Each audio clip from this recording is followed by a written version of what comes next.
heard the warnings. You think you know the risks.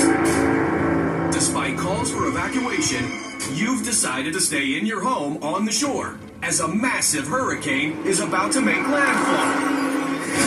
Big mistake.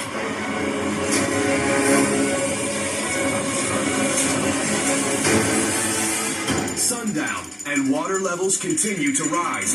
Lights went on.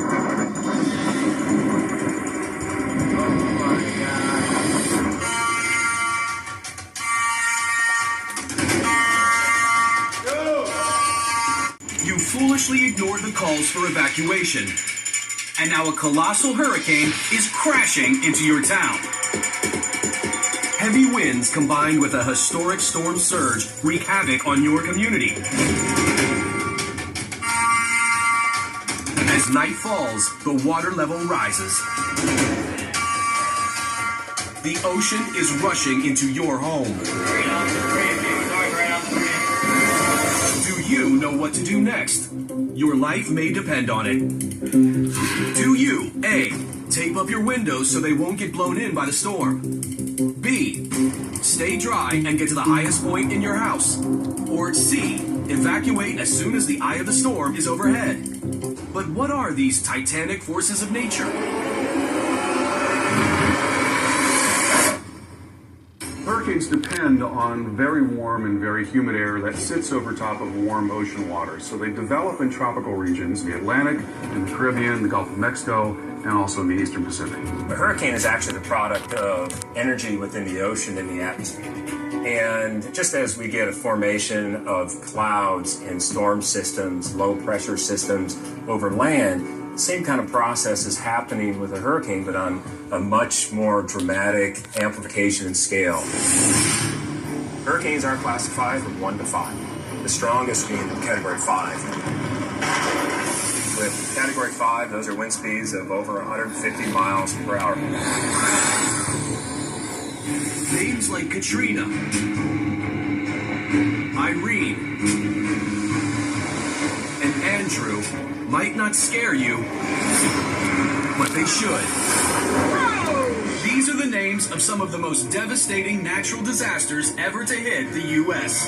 The most at-risk cities are the ones that sit really low, right along the coast, and that allows the storm surge to build up and creates a very, very high storm surge threat. Even those living inland experience their fury. Hurricanes can knock out power and wipe out homes, bridges, and roads. Oh, man. In their path, a trail of devastation and sadly, even death. Though no prediction is perfect, the science of hurricane forecasting is improving. This means people can be warned, sometimes up to a few days ahead of the approaching danger. If you're asked to evacuate, you should do so immediately because it really is a life or death decision that you're having to make. Hurricanes are notorious for flooding low areas. If you're near the coast or you're exposed to wave action, definitely get away.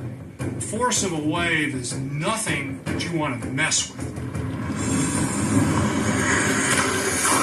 The hurricane warning goes up 36 hours prior to the onset of tropical storm force winds. Evacuations really depend on the area. So some areas we have very, very long lead times because maybe there's only one road in and one road out. In other areas, you might only have to go a block inland because of changes in the land. Most of the deaths in hurricanes are due to drowning. You definitely don't want to be in a flood zone. You evacuate, get out of there. If you're in a low-lying area, for sure. Unfortunately, it's too late for you. Water surges into your home. What will you do? If you want to make the smart choice, you better pick B. Get to the safest high point in your house. If you're going to stay in your home, you want to move to higher ground and stay there. That's the safest place to be.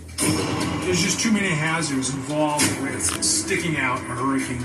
It's also a badge of honor to tell their kids, hey, I rode out the big one. Hang on to your butt. Wait a second. The time for bravado, that's something you can't put on your gravestone, okay? It's like, seek shelter, get out of there. You don't want to mess with hurricanes. What about taping your windows? Can that help keep you safe? Taping up your window could do more harm than good. If you tape the window, it impacts the way the window breaks and creates larger pieces of glass that can cut you severely and deeply. While covering your windows with plywood boards may prevent some damage, you should only install them if you still have plenty of time to evacuate.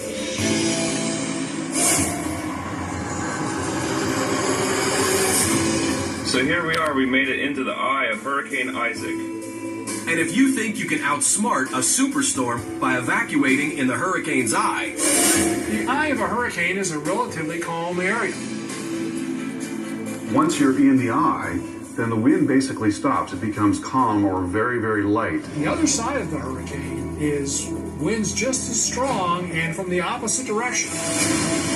Wow, look at that. Oh my God. when facing the unstoppable power of a hurricane, preparedness is key to your survival. It's not worth taking those chances. Make a plan early, have a kit, know where you're going in your community, and evacuate when necessary. But if you are caught in the storm, stay inside and get to the highest point in your home. Don't use tape on the windows since it can create larger, more dangerous glass shards. And don't leave your home in the eye of the storm. Stay calm, stay indoors, and with luck, you'll also stay safe.